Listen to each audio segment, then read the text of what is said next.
ஏன் பேருந்து ஓடவில்லை, ஏன் ஆட்டோ ஓடவில்லை, ஏன் கடைத்தெரு மூடி கிடக்கிறது? விஜய் வருகிறார், விஜய் வருகிறார், விஜய் வருகிறார். சின்ன ஊர்களில் ஒன்றுமே செய்ய முடியாது, ஊரே அடைபட்டு விடும். மோட்டர் சைக்கிளில் பின்னால் வருகிறார்கள், நடுவிலே வருகிறார்கள், சேர்ந்து வருகிறார்கள், லொங்கு கொடியை கட்டி கொண்டு ஓடி வருகிறார்கள். எதற்கு இதெல்லாம்?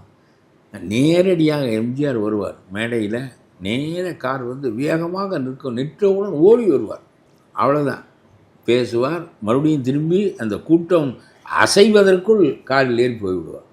அப்படித்தான் நான் பார்த்துருக்கிறேனே தவிர, சாதாரண தலைவர்கள் மக்களிடையே வந்தே பேசலாம், ஒரு பரபரப்பும் இருக்காது. தலைவனுக்கும் தொண்டனுக்கும் உள்ள உறவு அது. இது அப்படிப்பட்டதல்ல. இது தலைவன் தொண்டன் உறவல்ல, இது ஒரு மயக்கம், இல்யூஷன். இந்த இல்யூஷன் மக்களுக்கு இருப்பதை போக்குவதற்கு பெரிய அறிவூட்டல் காலங்காலமாக நடக்க வேண்டும். அது கிரிக்கெட்காரனிடம் இருக்கிறது, சினிமா நடிகையிடம் இருக்கிறது, நடிகையிடம் இருக்கிறது. இதெல்லாம் வெற்றி கூட்டம் என்பதற்கு ஒரு திமுக காரன் ஒன்று செய்வான் என்று நான் எதிர்பார்த்தேன். நயன்தாராவை கொண்டு வந்து கன்னியாகுமரியிலேருந்து காஷ்மீர் வரை, இது சென்னை வரையிலும் விட்டு இந்த கூட்டமும் அந்த கூட்டமும் ஒன்று தான் என்று மெய்ப்பிப்பான் என்று நான் எதிர்பார்த்தேன். நான் செய்யவில்லை.